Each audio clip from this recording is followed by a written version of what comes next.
வணக்கம். இன்று நவராத்திரியின் 6வது நாள். லக்ஷ்மி தேவியை துதிக்க வேண்டிய நாள். இந்த நாளில் மகாலட்சுமி அஷ்டகம் பாடலை கேட்போம். இந்த மகாலட்சுமி அஷ்டகத்தை எல்லா நாட்களுமே வீட்டில் ஒலிக்கச் செய்தால் செல்வம் நிறைவாக எந்த நாளும் இருக்கும். அல்லது செவ்வாய் வெள்ளிக்கிழமைகளில் ஒலிக்கச் செய்து அன்னையின் அருளை பெறுங்கள். நமஸ்தே மகாமாயே ஸ்ரீபீடே சுரபூஜிதே சங்க சக்ரகதாஹஸ்தே மகாலட்சுமி நமஸ்துதே. நமஸ்தே கருடாரூடே கோலாசுரபயங்கரி சர்வபாப ஹரே தேவி மகாலட்சுமி நமோஸ்துதே. சர்வஜ்ஞே சர்வவரதே சர்வதுஷ்டபயங்கரி சர்வதுக்க ஹரே தேவி மகாலட்சுமி நமஸ்துதே. சித்தி புத்தி பிரதே தேவி முக்தி முக்தி பிரதாயினி மந்திரமூர்த்தே சதா தேவி மகாலட்சுமி நமோஸ்துதே.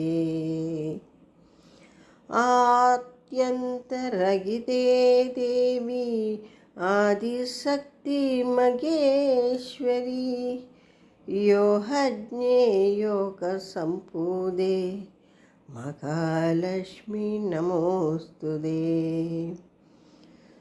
स्थूल सूक्ष्म महारौद्रे महाशक्ति मगोदरे महापाप हरे देवी महालक्ष्मी नमोस्तुते.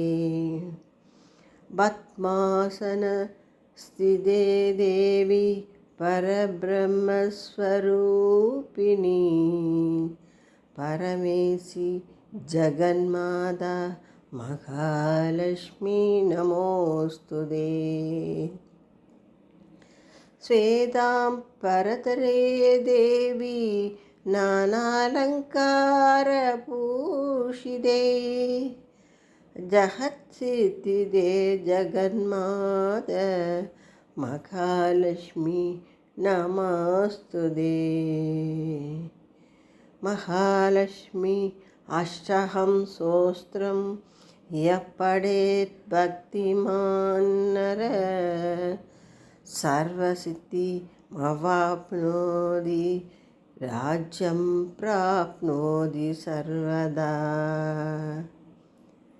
येह कालं पठेत् नित्यं महापापविनाशनं त्रिकालं यः पठेत् नित्यं धनधान्यसमन्वितः. त्रिकालं यः पठेत् नित्यं महाशत्रुविनाशनं महालक्ष्मीर्भवेत् नित्यं प्रसन्न वरदा शुभा. இந்த மகாலட்சுமி அஷ்டகத்தை கேட்டு மகாலட்சுமியின் அருளை பெறுங்கள்.